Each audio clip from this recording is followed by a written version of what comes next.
Like it might not happen right now, and I'm just waiting. Alright, I'm gonna start. Starting now, right? What's up? Money for school and education. Are you here for this march? Are we here for this march? Are we marching for peace? Are we marching for justice? Are we marching to stop militarism? All right, so say it with me. Money for schools and education. Not for war and occupation. Money for schools and education. Not for war and occupation. Money for jobs and education. Not for war and occupation. All right, you sound good. Give yourselves a round of applause.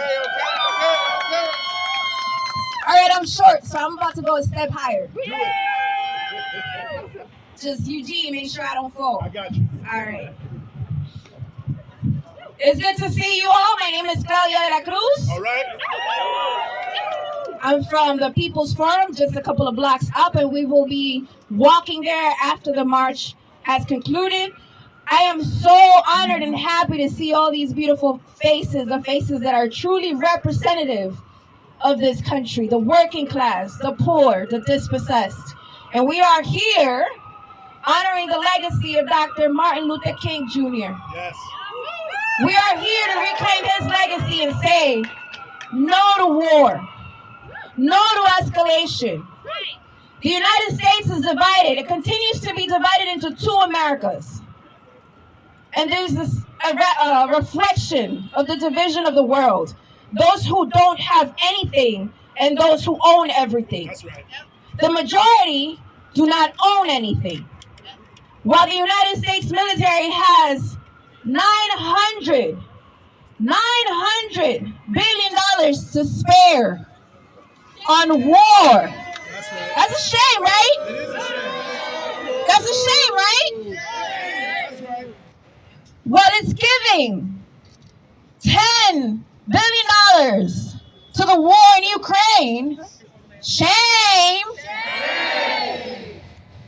We have millions of people in the United States of America that do not have a place to lay their head. We have millions of people who can't have a decent job. We have teachers, nurses, the working class and the poor going on strike to demand humane working conditions. What moral authority does the United States of America have to go and intervene anywhere in the world? We got enough business to take care of here.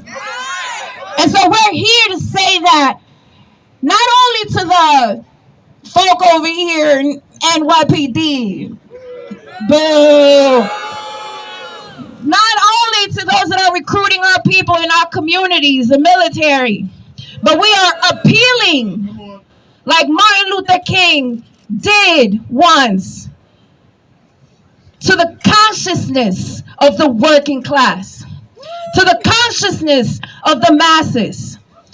The majority must not continue to be manipulated by a small minority that puts our young people as cannon fodder for their interests. So we say no to war. What do we say? No! What do we say? No! All right. Don't let me preach too much too hard, Eugene. I have the honor and privilege of co-chairing this amazing rally with my brother and friend, Eugene Perrier. Come here.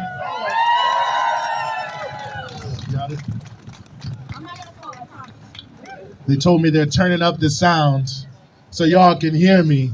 So I just want to make sure that we're here for the right reason today to say no to NATO, yes to peace, stop spending money on this endless war machine, no to World War III, money for people's needs, solidarity across borders. We won't be silenced. That's all y'all got? Y'all out here today? Come on, we won't be silenced.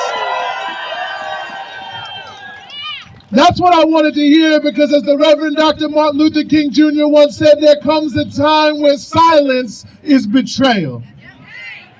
And we know that there is a conspiracy of the mainstream media, the mass political parties, to bully us into silence on this issue. To say that we don't have the right to speak. To say that we don't have any right to say we would rather not be turned into radioactive ash in World War III. That we just have to sit back and be silent, but we say no. The level of destruction that's being caused here is very clear when you think about war and the carnage related to it. But, a point I wanted to pick up on, I did a little research this morning. The U.S. government has given $15.1 billion to Ukraine for their budget, to help with the Ukrainian budget. Now, we know we live in a city and in a country in a massive housing crisis. Millions of people struggling to make it every single day. 56% of Americans who told a poll last week they were not 100% sure if they were going to have enough money for next month. But despite that, the Biden administration only increased the budget for housing by $12 billion. And on top of that, they cut from the budget money for seniors who need affordable housing. Money for disabled people who need affordable housing.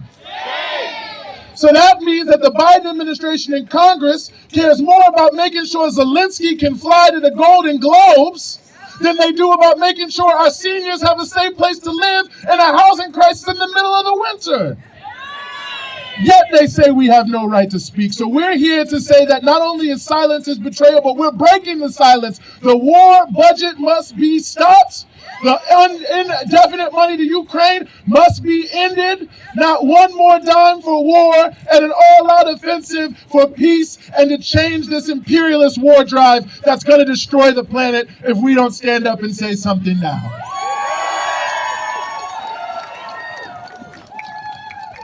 So we're going to have some speakers come, and I want to salute ahead of time everyone who is standing with us today, including you here in the crowd, because you didn't have to be here. You could have been anywhere else but here, and you're certainly not improving your reputation with CNN and the New York Times by being here, so you're not getting famous and you're not getting paid. So I think that we should give ourselves a round of applause for being here when everyone said that we shouldn't. People are here from Boston, from DC, from New Haven, from LA, from Maine, from New York City, from Tampa, Florida. Come on now. Hey, if you came from Tampa to New York to be here today, that means that you know that this is the right side of history. So we're going to get ready to move into this program and hear from some of the speakers who have been standing up from the very beginning and to continue to build this anti-war movement alongside of us. So I'm going to hand it back over to my intrepid co-host, Claudia De La Cruz. Eugene is the expert of using Sunday words on any day of the week. We want to again welcome everyone, especially our next speaker who's coming all the way from Philadelphia. From Philadelphia Liberation Center, we want to welcome Adia. All right. Philly represent. All right, everybody, my name is Adia. I'm from the Philly Liberation Center. I want to talk to y'all a little bit today about NATO. So NATO was something that was born out of the U.S. wanting to block off the Soviet Union, right? It was about being able to, one, be able to have a sort of solid military bloc that could say it wanted to stop the spread of the Soviet Union, but really just wanted to spread U.S. influence, especially as we're starting to get, the EU up and started and really have a hand in European politics. But something that I feel like they didn't quite get, the Soviet Union is not here anymore. So NATO is obsolete. So the Warsaw Pact, which was the Soviet response to NATO, dissolved when the Soviet Union did. And so NATO now is really without function, right? Except to be as something that can unite the United States with the European forces. And so when they no longer have the Soviet bloc, so they turn to Russia. Russia is not the Soviet Union. But they keep talking like that same Cold War rhetoric and it's tired. So it's important for us to realize that NATO is inextricably connected to U.S. imperialism. It is about control of the globe. It is not about whether or not Ukrainians will have peace. It is not about whether or not we were attacked. It was not about any of that stuff. It is about world control. And it has no place in this world. Because how can you say you are an organization uniting around peace when every action you take in Libya, in Yugoslavia, in Serbia, in all over the world leads to death and destruction? When you are impeding peaceful conversations between nations, when you are preventing the stopping of a war that has destroyed millions of lives. People are displaced. People are dead because they wanted to play games, because they wanted to play power games, because they want to keep us on the brink of nuclear war, because those are the stakes. Those are the stakes of keeping NATO around. Those are the stakes of U.S. imperialism, and those are the stakes of the war in the Ukraine. We have been on the edge of nuclear war. And we're not doing the bomb shelters anymore. We're not even acknowledging that. But we, as people, we are out here today in the cold because we have a right to demand peace. We have a right to say that if you're going to use our money, do not use it to destroy lives. Use it to build something. Use it to fix the schools that we have that are crumbling as our children are in unventilated, dilapidated buildings trying to learn from an education system that keeps getting underfunded and undermined. Give us something. We don't need NATO. We don't need a war in the Ukraine. What we need is a dignified life for all human beings on this planet, for people in Ukraine, for people in Iraq, for people in Libya, and for people right here. That is where our resources need to go. And so today, we stand up and we demand peace. And to those who say that they fight wars for peace, we remind you that you cannot be peaceful when you profit off of the tears of mothers and the blood of children. You cannot be peaceful when every action you do is to destroy. We, the people, are the peaceful ones. We know that we are on the right side of history, and we will stand up. We will continue to stand up. Give it up for Dia one more time. They say more war, we say no more. They say more war, we say no more. They say more war, we say no more. They say more war, we say no more. They say more war, we say no more. They say more war, we say no more. They say more war, we say no more. They say more war, we say no more. They say more war, we say no more. They say more war, we say no more. They say more war, we say no more. They say more war. We say no more. Okay, I just had to make sure y'all still out here. Next, I'd like to bring to the stage Sarah Flounders from the United National Anti-War Coalition.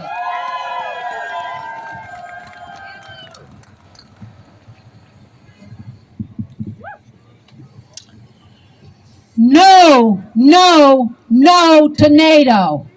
No, no, no to NATO. No, no, no to NATO. That's important to say. NATO is a death machine.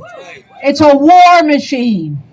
We don't want it just not to expand.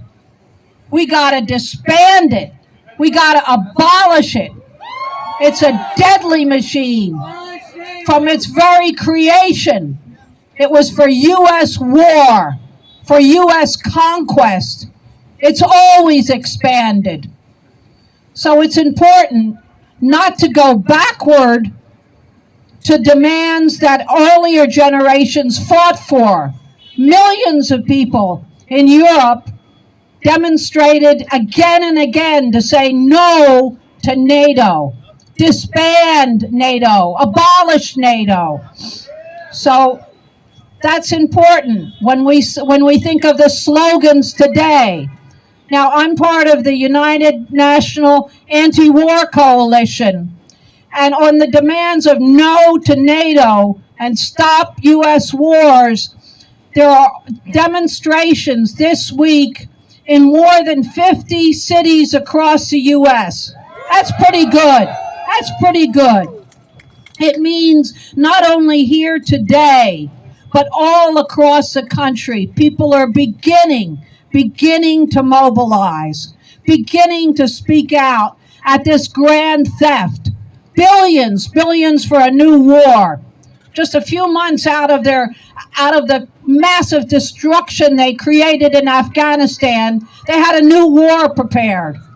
And that war was years in the planning, even long before the 2014 fascist coup. That was a U.S. coup d'etat.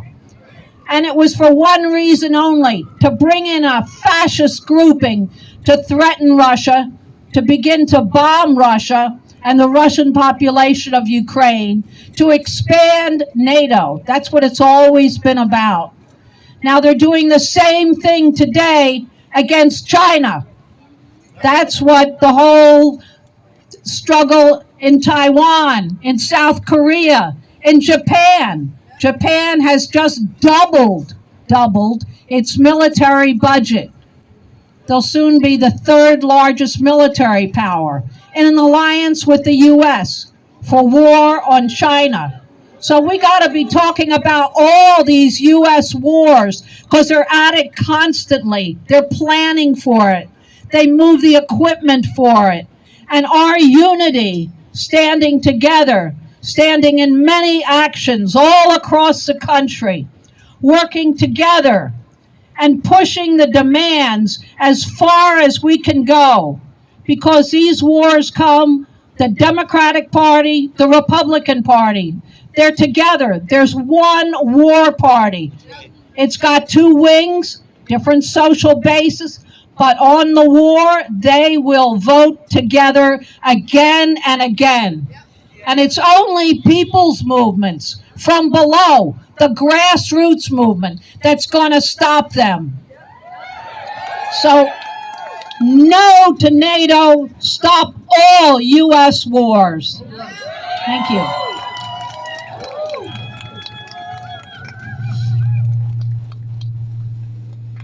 Thank you. Thank you, Sarah. Give it up for Sarah. She says something that's very important, and it's actually one of my favorite chants. But you got to say no. Are you a Democrat? No. Republican? No. Do you put money in the system? Do they give it back? No. Are you a Democrat? No. Republican? No. Do you put money in the system? Do they give it back? No. You Republican? No. A Democrat? No. You put money in the system? Do they give it back? No. Exactly. Two birds, two wings of the same bird. So coming up next, we have our comrade and brother Gerard from the DSA, who's going to share a couple of words. Gerard?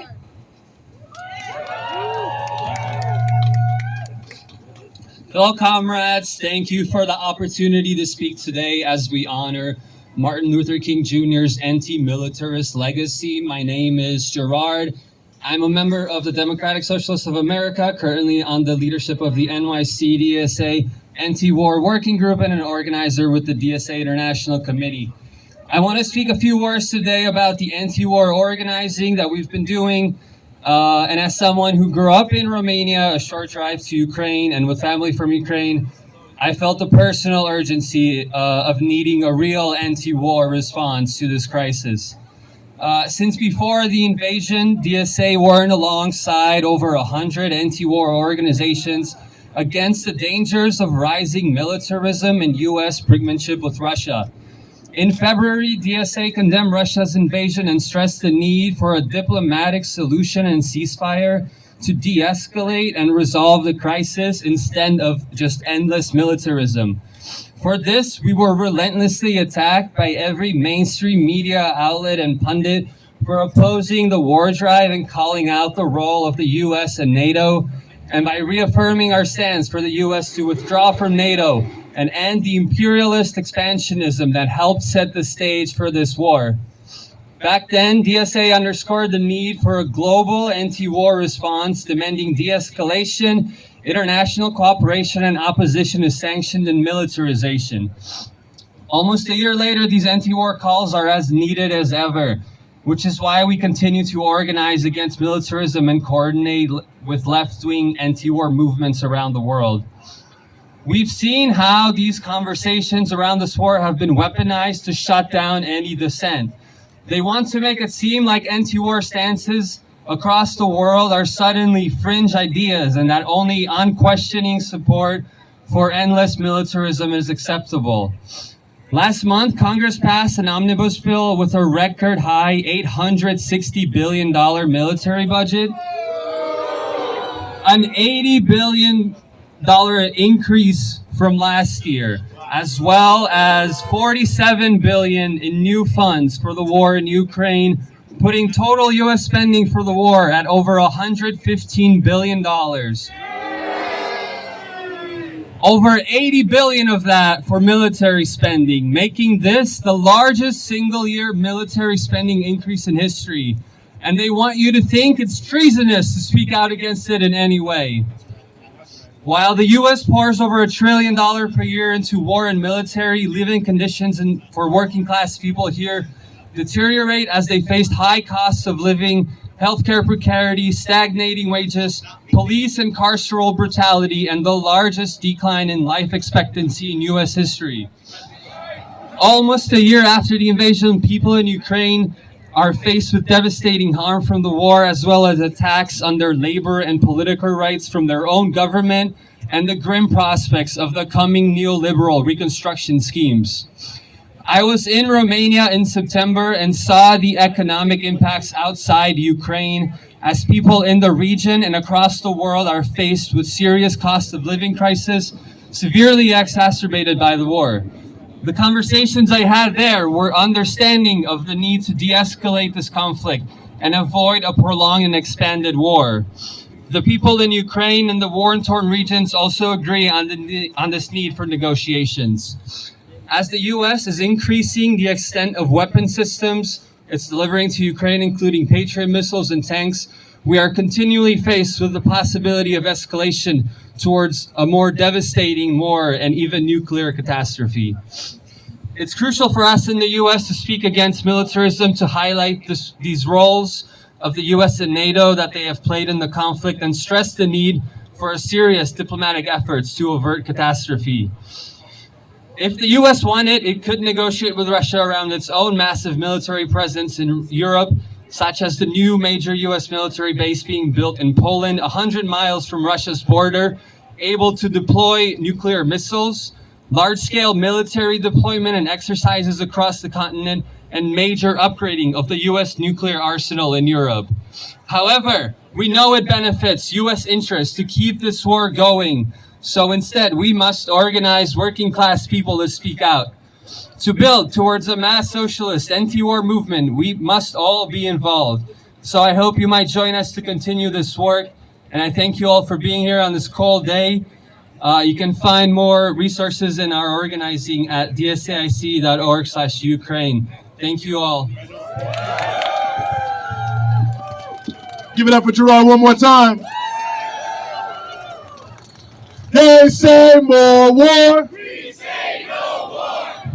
We have to keep saying no more, because the reality is, and I appreciate Gerard for laying this out, and Sarah as well, we live in a bipartisan war state.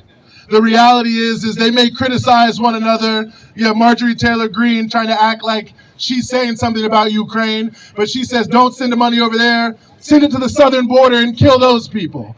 You know, shameful. And it's obviously not truly anti-war or truly trying to help the people. Listen, some Democrats criticize Republicans, some Republicans criticize Democrats about this war, about that war, but at the end of the day, they all are loading up for the wars they want to see. That's why they need $800 billion. That's why they're in Congress right now saying that they are going to cut hundreds of billions of dollars from next year's budget purely from social programs. So let's just translate that. Anything that actually helps the working class. But they won't cut 1 cent, one dime of military spending. In fact, they said they have to increase it at least 6% because of inflation. Now, it's a whole lot of people who hope their wages would increase 6% because of inflation, but that did not happen. There were a whole lot of people who were hoping there was going to be another check, more rental assistance, that the utilities wouldn't be cut off, but that's not going to happen. But the Pentagon war machine, half of the stuff they pay for, it doesn't even work. The F-35, tens of billions of dollars, doesn't even work. They can't even use it. And they're pouring $60-some billion into Ukraine. Going to be $100-some billion after that. Like I said, $15.1 billion just for the government budget. $9.7 billion just for the U.S. troops to go, move around in Germany. They keep saying, well, we don't want to fight Russia. We don't want to fight Russia. But they're sending tens of thousands of more troops to Russia, spending nearly $10 billion just to threaten World War III. $10 billion to threaten World War III, and you can barely get a dime for people who are hungry and homeless on the street. What kind of country is that? So that's why we have to build these grassroots movements of people who know what the real deal is. The enemy certainly isn't on the southern border, and we need to show our solidarity with immigrants. The enemy is absolutely not in Russia, or it's not in China. It's the people who say they'd rather spend money, $10 trillion on nuclear weapons than they would on housing and feeding and taking care of the people who make the profits and build this country up. So next, I want to bring here to the stage, I said we had somebody from California. We got Tampa, we got California. From LA, John Parker from Struggle La Lucha. Thank you, Eugene. And thank the Answer Coalition for this most important demonstration. The greatest purveyor of violence in the world today, my own government. That's what Martin Luther King said. And he was also certainly talking about NATO, the most violent, belligerent, aggressive military alliance that history has ever seen. So Russia is not our enemy. China is not our enemy. Our enemy is U.S. imperialism and its attack dog, NATO. And it's time that we put that rabid dog down. Abolish NATO now. But they tell us we're all crazy. The New York Times tells us we're crazy. Well, you know what the New York Times also did in 1915? They say they pushed a war by using the Lusitania incident. In 1964, they pushed a war by using the Gulf of Tonkin incident. And then they pushed a war of weapons of mass destruction. And for that one, they apologized. They said, well, I'm sorry, we had the wrong information. We didn't verify it. Meanwhile, 500,000 children died from that war. And we're not going to let that happen again. Because we can't trust their source. That's why my party, the Socialist Unity Party, sent me to Ukraine. I was in Ukraine in May. And we had to see for ourselves what the hell is going on. And I can tell you beyond a shadow of a doubt that the Ukrainian military not only is attacking civilians, but especially in the Donbass region, their military is led by Nazi forces, the Azov Battalion, IDARS, Vovota, SUB, you name it. And they've received billions and billions of dollars in training since 2014 coup that the U.S. orchestrated. And they use that money for social media. They use that money to go to alienated youth. That's why in the top supermarket in Buffalo, New York, that 18-year-old white supremacist killed 10 black people, and he was wearing the Sonoran, the emblem of the Azov Battalion. When I was in Krimskaya in the Donbass region, I saw a military barracks that had on a wall, it had a swastika, and next to it, it had the Sonoran, the symbol that Hitler used during World War II. Now that the Azov Battalion use it. And that person that killed the black people at Top Supermarket, he said he was influenced by a New Zealander named Brenton Tarrant. Now, Brenton Tarrant killed 51 Muslims in a mosque. And he said he was in direct communication with the Azov Battalion. He said he was going to go there for military training. And you know, in 2019, Time magazine had an expose. They interviewed a former FBI agent who said that he admitted that 17,000 white supremacists have gone through Ukraine for military training. That's what we're dealing with. They're trying to build fascism. And we got to say no. That's what this war is about. We got to say no to this U.S. imperialist wars. We have to say, I'm from L.A., and already the pigs have killed 3 people, 2 black people and 1 Latinx person. They've already done that from the beginning of the year. This is only almost 2 weeks. They've already killed 3 of us. That's what, and we know the fascists are in the police departments. So we're not going to support a war that's building fascism. We're not going to support a war that's pushing towards World War III. And let me tell you something. They tell us that you don't have any power. But let me give you an example. You know, there was a horrible racist anti-immigrant bill in that they were pushing, the Sensenbrenner bill, H.R. 4438. And the immigrant community, they didn't decide to try to elect somebody or try to go through the process of the league. They organized themselves, and they came out on May 1st, 1 million strong, and they didn't go to work. And because they didn't go to work, and denied their labor, billions and billions of dollars of profit were gone. And then that reverberated around the whole country, so the corporations lost billions of dollars. And guess where that bill went? That bill just disappeared. Because we have the power. We have the power to not only move mountains, we can obliterate mountains. Thank you so much for doing this action. We're going to keep strong, and we're going to keep fighting.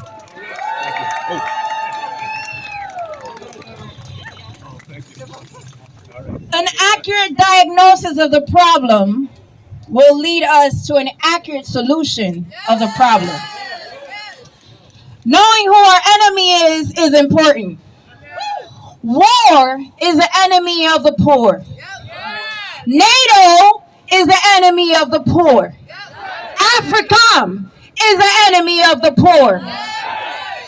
Every structure that has been developed by the capitalist class is an enemy of the poor. Do we know who our enemy is? It's not Russia. It's not China. It most definitely isn't Cuba. It isn't Venezuela. Our enemies are in the Pentagon. They hold offices. Those are our enemies. Are we clear about that? Is that an accurate assessment?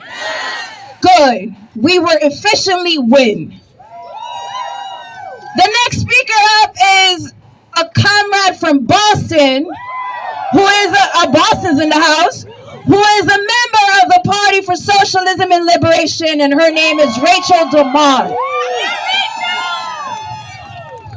Come on, sister.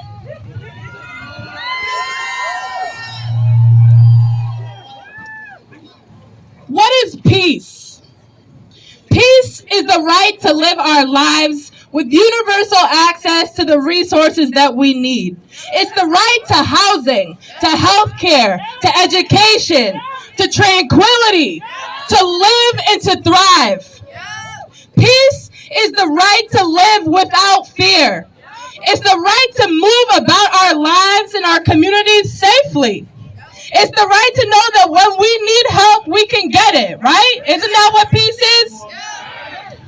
This country doesn't know peace. This country doesn't know justice. I mean, how could it? When it spends more money on military and weapons than it does basic social services. When children and elders sleep on the streets while the richest handful only continue to get richer. When it arms its officers with military-grade weapons who roam our hoods and shoot to kill with impunity. So my name is Rachel. I'm an organizer with the Party for Socialism and Liberation. I traveled here from Boston with my comrades to be here and honor, right, the legendary Martin Luther King Jr.'s legacy against poverty, racism, and militarism. Because only when understanding the connection between these three giant evil triplets can we understand the fight for a new society. We're all here to oppose war abroad, right? Yes. But we're also here to oppose war right here at home. Yes. Just 4 days into the new year in Cambridge, Massachusetts, the Cambridge Police Department took the life of 20-year-old Bangladeshi student Arif Saeed Faisal. And while the city and the media scurry, to paint a picture that will only serve to justify the horrific turn of events that resulted in the end of Faisal's young life, there are a few things we know to be true. The city and the police department will do everything that it can to protect its own. They always do, right? We still do not even know the name of the officer that murdered our community member in broad daylight. 2, this was an instance of racist police terror. And that is the systemic reality of policing in this country, right? There's no other way to put it. Faisal did not deserve to die. No one ever deserves to die by being killed by the police. Faisal needed mental health resources, and instead he got 5 bullets to the chest. And we won't give up, right? We will continue to stay in the streets. We will continue to raise our voices, and we will continue to demand justice for Faisal. The existence of the rich in this country implies the existence of the poor, right? And I'll tell you all one thing, none of us here are part of the rich. We are the working class. We work to survive. And under the pattern of economic exploitation under which all of us are suffering, built on the foundation of white supremacy, it is the police and the courts that act as the enforcers of this system. And under this system, we will continue to see Arif Saeed Faisals in Boston, Keenan Andersons in Los Angeles, and Breonna Taylors in Louisville. We will continue to see more and more resources allocated towards war and militarism, both at home and abroad, as more and more people grow poorer and more desperate, right? And under this system, we will never see justice. So in the words of Martin Luther King Jr., in this country, we need a radical revolution of values. But not just that, not just a radical revolution of values. We need a revolution of power. We need a revolution of justice. And the only way we will ever see that is if we come together, right? And we recognize that only when we come together can we achieve this peace that we deserve. So I want to end us with a chant. When I'm going to say justice, and y'all are going to say for Faisal, because his family is grieving in Boston, and they need to know that we're out here with them in the fight to demand justice for Faisal, right? Justice! For Faisal! Justice! For Faisal! Justice! For Faisal! Justice! For Faisal! No justice! No peace! No justice! No peace! No justice! No peace! No justice! No peace! Thank you. Give it up one more time for Rachel. Give it up one more time for yourselves. People who have come from all corners of the country to be here and to stand here to say no to NATO, yes to peace, stop the endless war machine, and no to World War III. And I'm not going to go in too long, but we have to remember that the same Biden administration sent $30 billion extra dollars to the police around the country this year. They said they want to put 100,000 more cops on the street. All they can think of is war and occupation. The only way they can think of to intervene in any way is to put a gun in someone's hand and a target on somebody's back. These people are murderous thugs who have no interest for the masses of people in this country whatsoever, and we cannot forget the connection between the war abroad and the war at home. And that's why we say money for jobs and education, not for war and occupation, and no to the NATO war machine. You know, the Ukrainian defense minister said on TV the other day that he was fighting for us. Well, not us, but for NATO. But they want you to think that we are NATO. They want you to identify your interests with the interests of the 0.1% that control the government. Let's be honest. If we stop anybody on the street right now and say this big money control politics, everybody's going to say yes. Am I wrong? So you got a handful of people who control the whole system and the whole setup, who put hundreds of billions, really trillions of dollars behind a war machine abroad and at home, and they try to trick you by saying, well, we're doing it in your name. Well, if you're doing it in our name, then we're here to stand up and say, no, not anymore. Not today, not tomorrow, and not ever. We will not stand for this endless war machine. So I'm very honored to bring up next to speak to you Margaret Kimberly from the Black Alliance for Peace. Give it up for Margaret!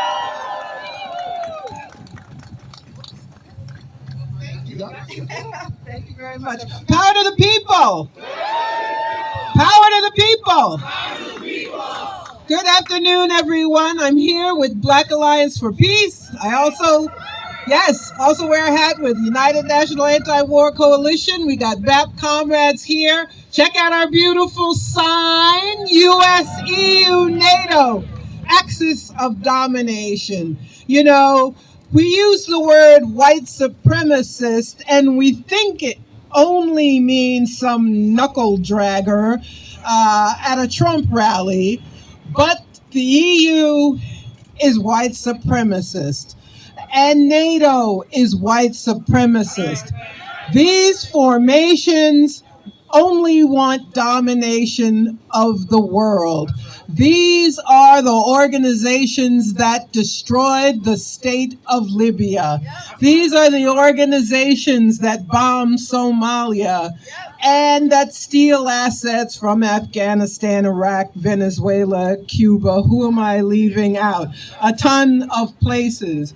So we are here, of course, this weekend where we celebrate Martin Luther King's birth, to say that we really celebrate him. On Monday, there will be a parade of politicians who vote for war, for an $800 billion military budget, and they'll fan out across the country and say that they revere Dr. King.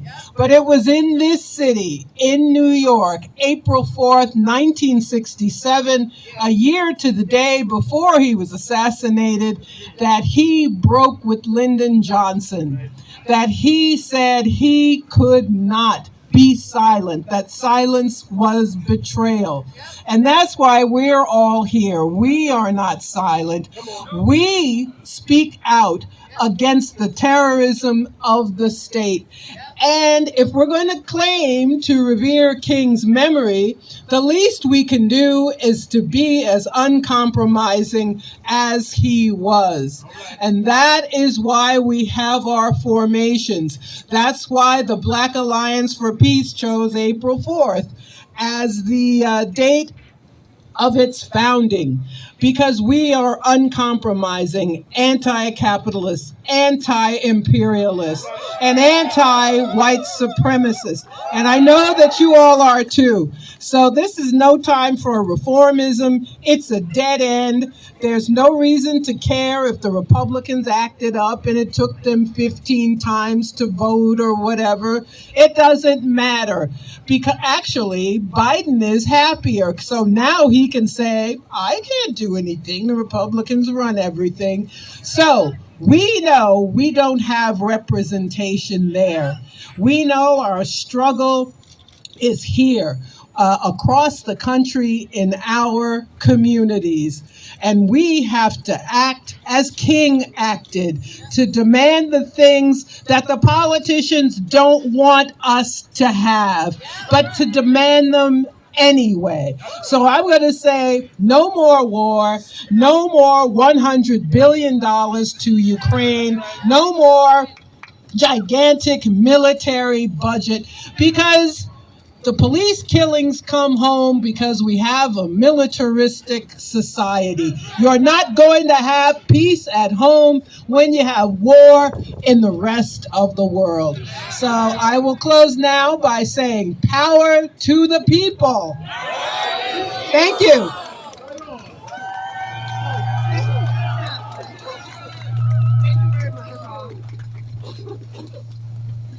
All right, y'all.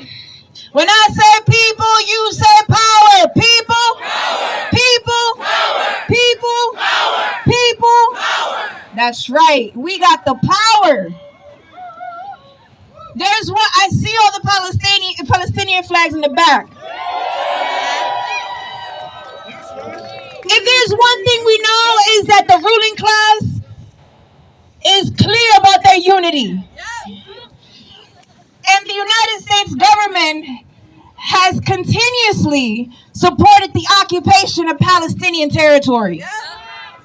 In the same way that spread dictatorships all throughout Latin America and financed it, and has financed war like they're doing in Ukraine right now. So we're going to do a chant for our Palestinian comrades.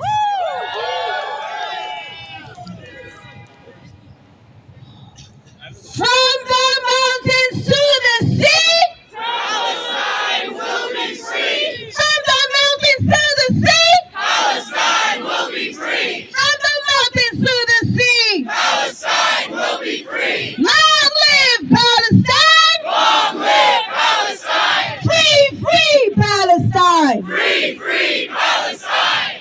Because you see, the United States has historically created the conditions for resistance. And then has told our people that we're violent. There's no more violence than the violence created by those who exploit and oppress. Self-defense, self-determination is what we have as our right. You feel me? So our next speaker is our comrade and friend, Lamise from Alauda.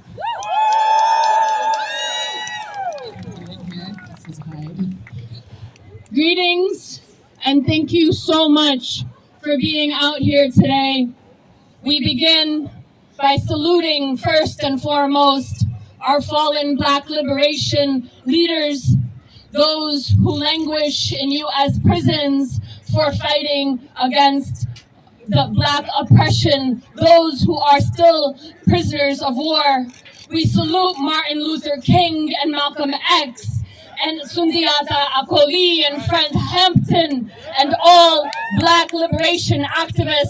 And we raise our voices for Black liberation, and we demand reparations now. We are honored to be here with you, and we stand first and foremost in gratitude, because we know that without the sacrifice, the sweat, the blood, and the tears of Black liberation activists, Palestinians, Arabs, Muslims, Christian, and all oppressed people would not have the privilege and the ability to be here out in these streets, mobilizing for liberation in the communities and in the courtrooms. And so we also understand that we are tethered to all those who call for the liberation of all oppressed people, the liberation of the working class people, and an end to global militarization and war. And there is no organic a place and no better a home for the Palestinian people than among you, among the struggle for Black liberation, among the struggle against war, because we are materially tied to each other. And it is no exaggeration when we say that the liberation of the Palestinian people, that the struggle for the liberation of Palestine is central to global peace and an end to global militarization. I'm sure many of you know, but we will state yet again that the Zionist entity known as Israel is the most militarized society on earth. It is their primary export from right here to the streets of New York, where they have protected and resurrected in the past few years COINTELPRO, where their brutal violence is trained to police forces across the U.S., where we saw hundreds of troops lined on the borders of Venezuela ready to export their fascist tactics, when we saw in El Salvador Zionist forces training and building weapons that ended up murdering tens of thousands of oppressed El Salvadorians, in South Africa as they gave nuclear weapons and shelter and money to the oppressive apartheid regime, and then gave asylum to the worst offenders of anti-Black violence in South Africa. So it is no exaggeration to say that where there is Zionism, where there is Israel, there is oppression, there is white supremacy, there is violence, and Israel is a fundamental threat to all people.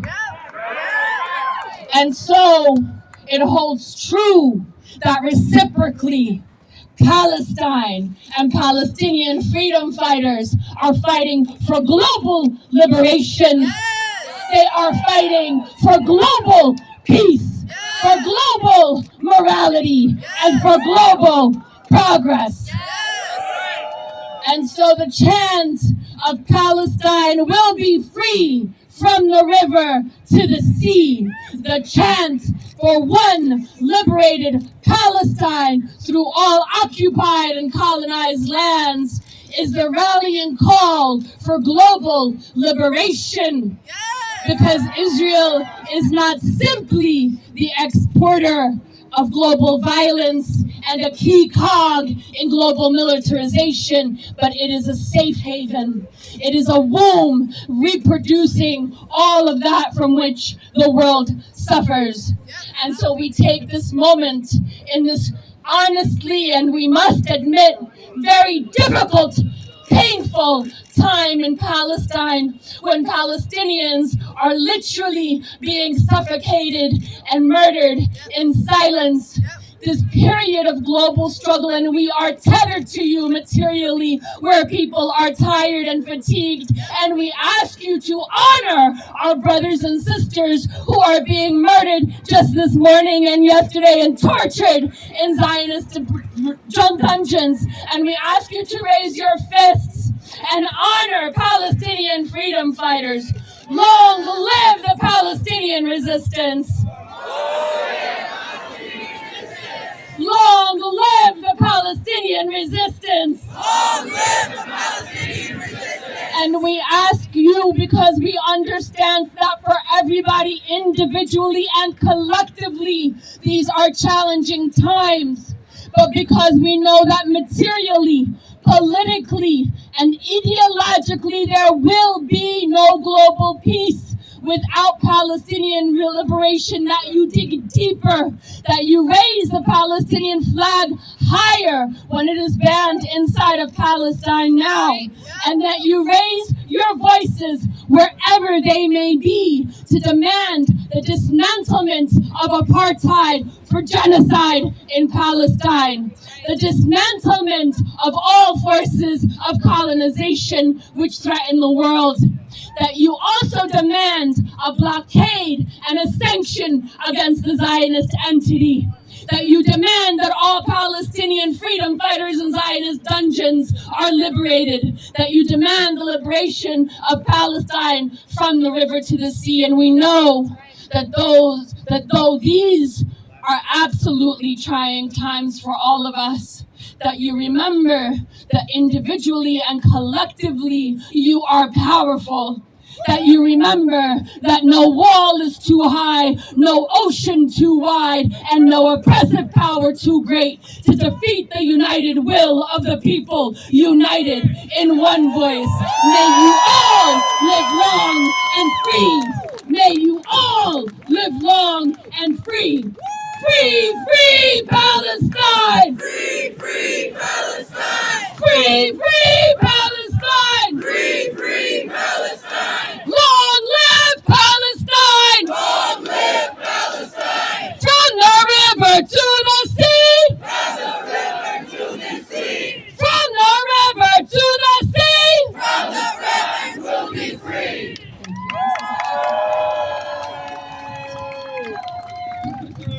Give it up one more time.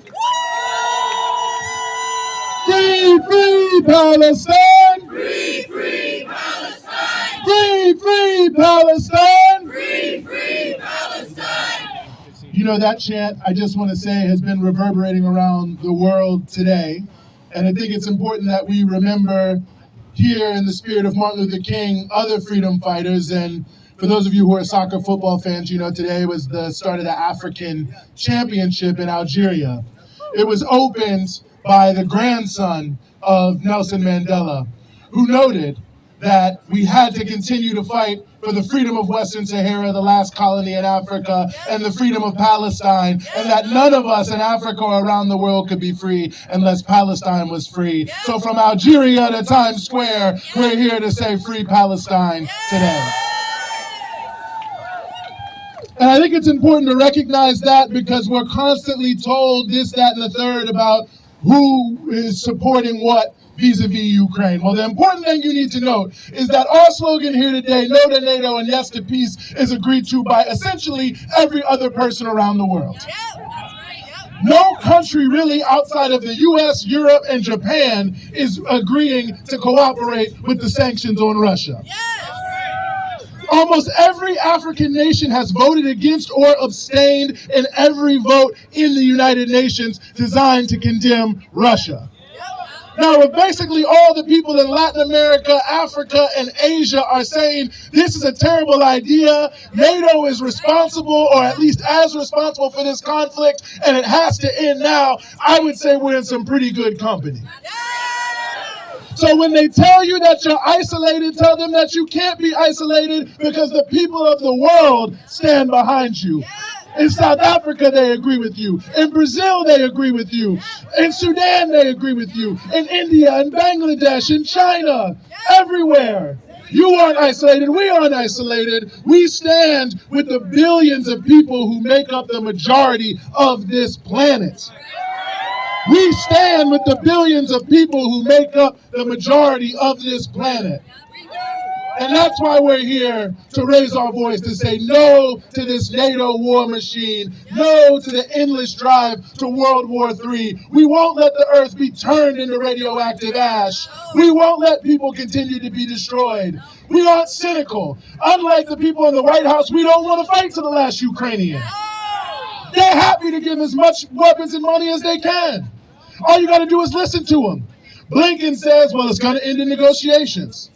Biden says, well, eventually it's going to end in negotiations. Macron said, oh, well, eventually it's going to end in negotiations. So despite the fact that all of them are saying it's going to end in negotiations and Ukraine is going to have to give Russia something, rather than tell them to negotiate and have peace, they say take more guns, take more money, take more weapons, and kill more Ukrainians so we can get what we want. That's them in the White House, which is Tariq in Russia. So they say we don't care about Ukrainians. We're the only people here trying to save Ukrainian lives. Everyone else wants them to cynically die for a handful of people in their country. You know, Zelensky made it illegal to strike. He banned the opposition parties. He banned all of anyone who's saying anything. He put in neoliberal stuff, and they sold the land to Americans, to people in Western Europe. So he's selling his own country for parts, banning anyone who stands up against it, and that's supposed to be a fight for freedom? That is what it means to support Ukrainians? Well, you can count me out of that one. I'm happy to stand with the people of the world to say an end to NATO, an end to the endless war machine, no to World War III, down with all sanctions regimes from Russia to Zimbabwe to Eritrea to Venezuela to Cuba to anywhere. Let's end the war machine now. Let's end the war machine now. And it was mentioned here, the ongoing attempts to invade Haiti, which we have to stand up against. In many ways, Haiti is already occupied by the West, and they just want to make it even worse. They're saying violence in Haiti, where are the guns from? The United States. Who owns the ports? The oligarchs who are supported by the United States. Even the guy who they gave back in the Brittany Griner trade, Victor Boot, he used to deal weapons for the United States in Iraq. Wherever you go, they are the #1 purveyor of violence in the world. Nobody's killing any more people, and they're starving them with sanctions too. Now, like I said, we're from all parts of the country here, probably all parts of the world, but also all parts of New York City. Next, I want to bring up my man Claude. You ready? From the Bronx Anti-War Coalition, give it up for the BX.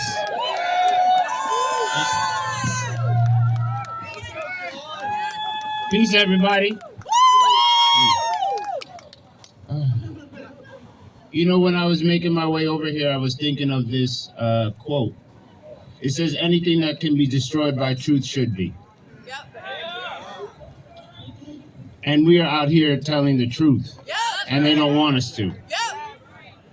And I'm really proud also of the folks that I get to be in coalition with in the Bronx Anti-War Coalition, because we are also trying to tell the truth, and they don't want us to.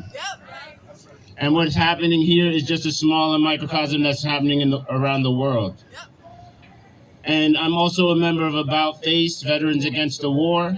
And in my own experience, when you see that kind of violence, you know that it's a lie, that they try to make it seem that it's right. So I just got to take a breath. And I hope, take a breath too, Because one of the things you got to realize that we're fighting for out here is for people to breathe with ease. To be able to have their lives, be able to just come out day to day. And it's sad when we have a government that's willing to invest in fascism rather than freedom. They do that every day, in every little way. We have right here in the city, they're talking about a $105 billion budget, and still we don't have enough money. In our own U.S. government, they say they can't be able to provide housing, health care, but they spend billions of dollars on planes that don't fly, bombs they're never going to use. The ridiculousness of it, And really, when you educate yourself, you can't not see how wrong it is. And we have to keep being out here giving this education for our people, for each other. I love coming to Times Square because it has all these flashy things, but at the same time, we got to remember, we got to bring this to our homes too. We got to have those uncomfortable conversations with our families. And believe me, for mine, it's uncomfortable. My family is West Indian, and it's sad at the same time that the beliefs that we get to, even for myself, when you have to unwork. When I came home, had to really understand, why did I feel so bad? Why did I think that what I was being told, thank you for your service, but I didn't like hearing those words? Who did I serve? What did it do? What did it actually, was it in service to? This is the service I'm most proud of. And this is, always be proud of what you're doing out here. And especially when we think about the nurses who are out and getting wins in the street, when we think about the Starbucks workers, the Amazon workers, the teachers, still fighting new school. Go ahead, make that a new school, remind them of their history. Remind them why they were the new school in the first place. So I'm really proud to be out here with y'all. I'm not nervous, I'm just anxious, I'm excited. I heard we was also gonna march, I thought it was just a rally, but I'm ready. You know what I'm saying, we're gonna warm up. I just told it's good, we got body heat. So Stay out here. If you see somebody else looking, tell them to come with us. That's what we always do. We got to keep pulling our people out here with us too. And just remember, as long as we are out here doing and showing up, we will always be on the road to victory to win, because that's why we're marching, because we keep moving forward. We're always moving forward. And I believe, and actually if you can say it with me, I believe that we will win. I believe that we will win. I believe that we will win. And we already won. Thank you, everybody. Give it up for the BX. I'm from the BX. All right, y'all ready to march? We're going to get to marching soon. Are you ready? Are you ready? Ain't no power like the power of the people, because the power of the people don't say what? Ain't no power like the power of the people, because the power of the people say what?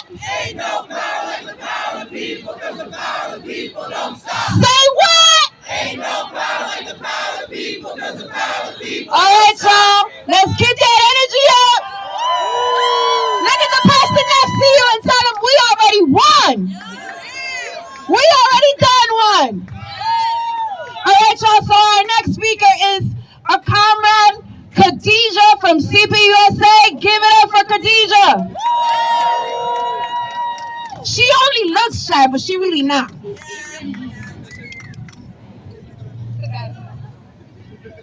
Hello, everybody.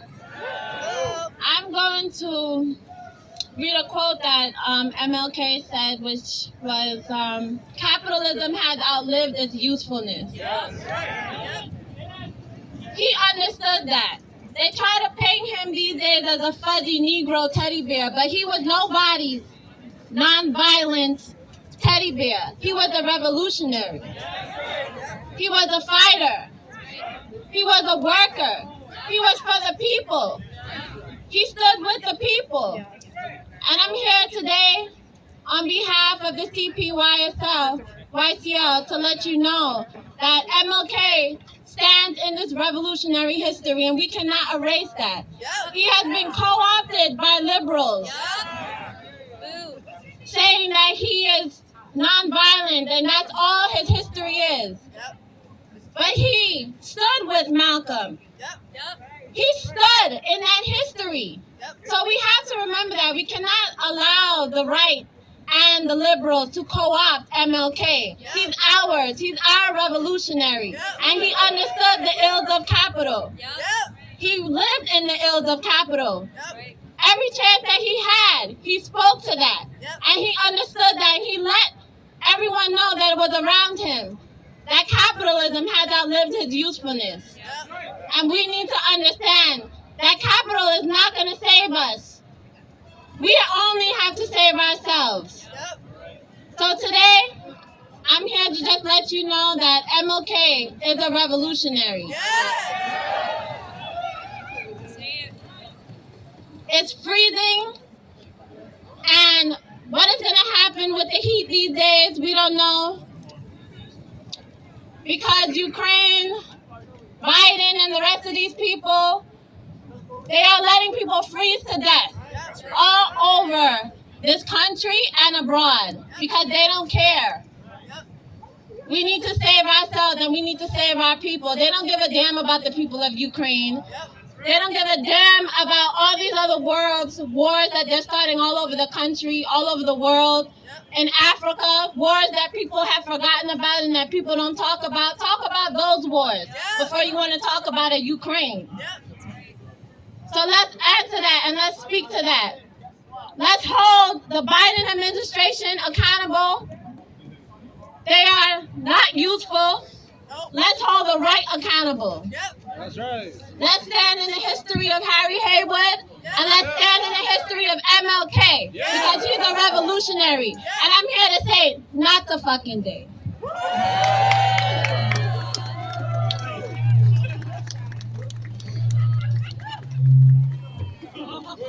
They say more war. We say no more. Ooh, Y'all got it. Okay, to close us out before we march, I want to bring up, since I shouted out the Bronx, I'm going to shout out Brooklyn. I got to be ecumenical out here. But I want to bring up from the Answer Coalition, Kirby Joseph!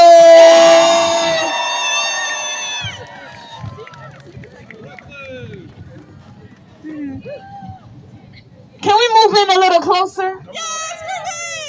Can we move in a little closer? I'm safe. You can come closer to me. As my comrade Eugene said, my name is Kirby Joseph. How you feeling? All right. How are you feeling? Is the cold holding you back? Is the cold holding you back? Because they were pressing us, so I know the cold can't hold us back. Right? I want to talk to you about Haiti today. Is that all right? I want to talk to you about Haiti today. Is that all right? So I want y'all to listen to me. I don't want y'all to listen to any hecklers on the side. I don't want y'all to listen to any trolls in the crowd. I want you to listen to me. Can we do that? So I want to talk to you about Haiti. Say it with me. Haiti. Say it. Say it again. Haiti. Okay. There was a revolution that was led by African slaves that started on August 21st, 1791. The original Black August. Uh-oh. The first Black nation in the Western Hemisphere succeeded in liberating itself on January 1st, 1804. Is that true? Is that true? The Haitian revolutionary process was looked at as a fluke, as a joke, as something that couldn't be paid attention to. And yet they oust the French colonial power out of their country. But family, comrades, can I call you that? Yes. Are we family? Yes. We're shivering in the cold together. We're family, right? Can we do that? I want to let y'all know that they have been paying since 1804. It was at a cost. Haiti has been paying politically, financially, and culturally because they dared to struggle and they dared to win. They have been paying. Can I give you a little bit of history? Okay. At the age of 71, Frederick Douglass was made the ambassador of Haiti. Oh, I don't know if y'all knew that. By the U.S. administration of Benjamin Harrison. When Frederick Douglass was asked to give a report back, what do you see in Haiti? What's going on? What are they doing? He said, Haiti is Black. And we have not forgiven her for being Black. And we have not forgiven her for being free. Yes, Haiti has not been forgiven for being free. Haiti has been fighting an imperialist war since 1804. Since the second that the French stole from its treasury, took its docks, and put sanctions on the country. There is currently an ongoing attempt to launch foreign military intervention and occupation in Haiti.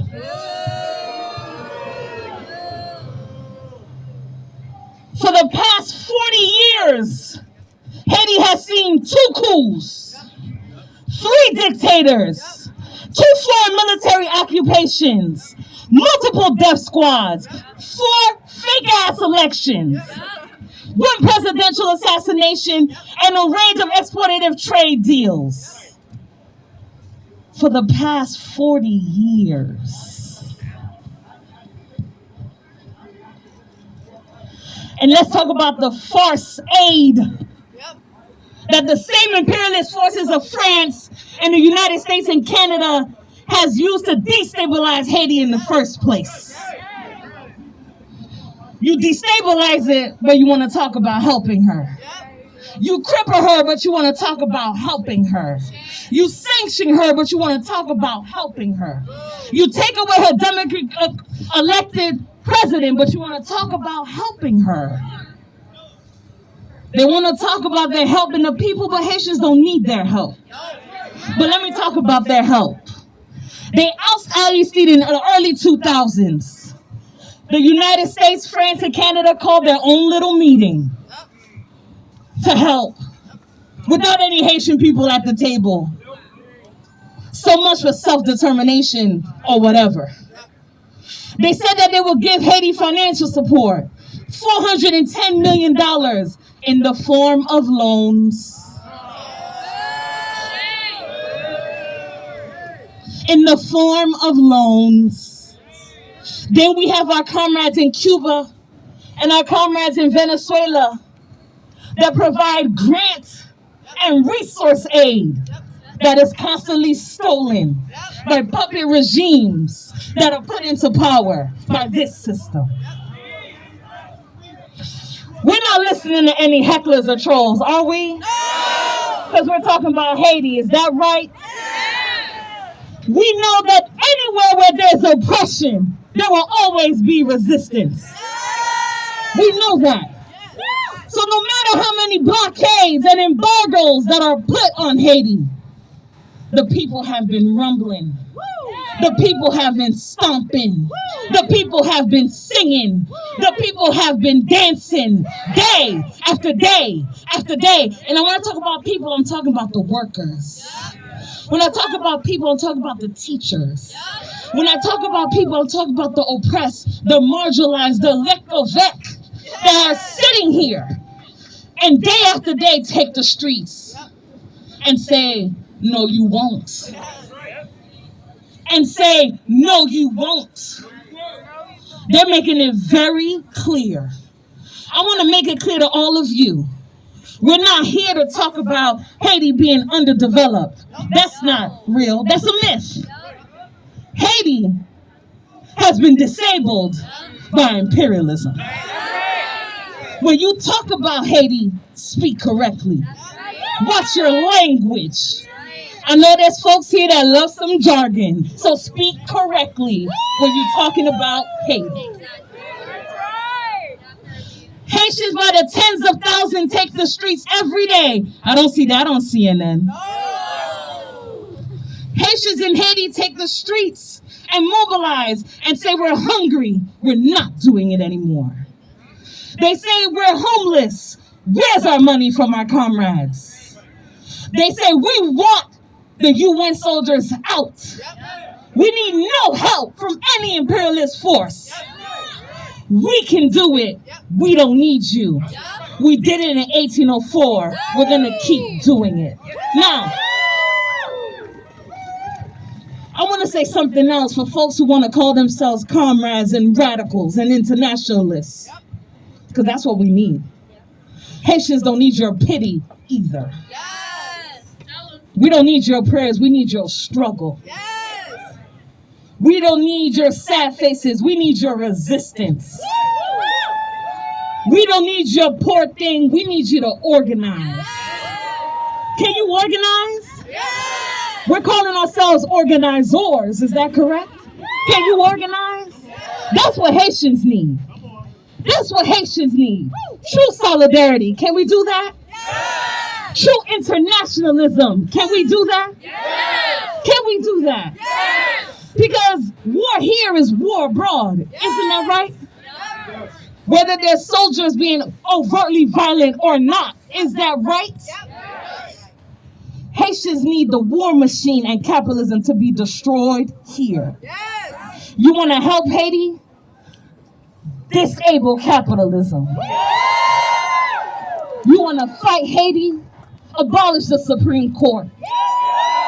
You want to stand for the Haitian people? Break our chains here.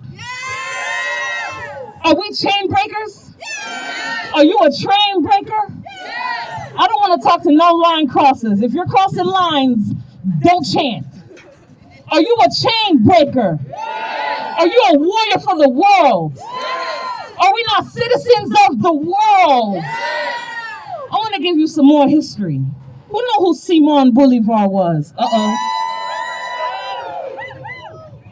Do we really know? You know. You know who I'm talking about.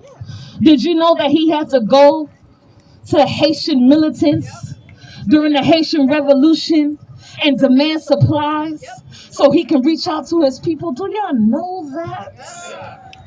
To spread internationalism all over Latin America? Did y'all know that?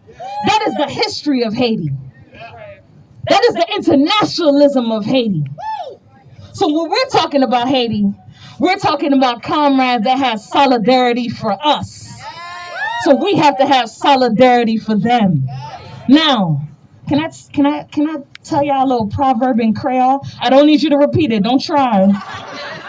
Don't need that. There's a proverb that says, "Yon doit pas ka manger gumbo." One finger can't eat okra. But a hand that makes a fist can make change and break down any wall anywhere. Put your hands up. A hand that makes a fist can break any wall anywhere. Can break any system of oppression anywhere. Can unite any struggle anywhere. Where your fist at? Put your fist up. We have a fist up for every struggle. We have a fist up for everyone here. We have a fist up for Haiti because we know that nation dedicated themselves to us. Now we got to dedicate ourselves to them.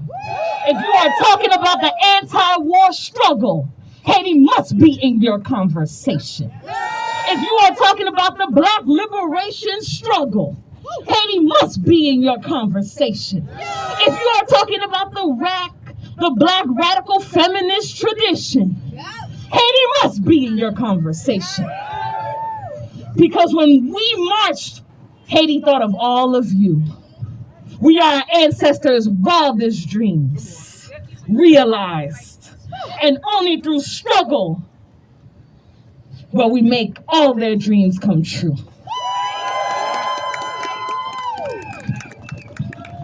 When I say people, you say power. People. People. When I say people, you say power. People. People. People. People. People. People. The people. People. The people. People. Long live Haiti. Long live struggle. Long live resistance. Thank you. Y'all ready to march? Oh, y'all not ready. Y'all ready to march? Y'all definitely not ready. We might as well go home. Y'all ready to march? Okay. Head in this direction behind that banner, and we're going to take the streets. No to NATO. Yes to peace. No to World War III.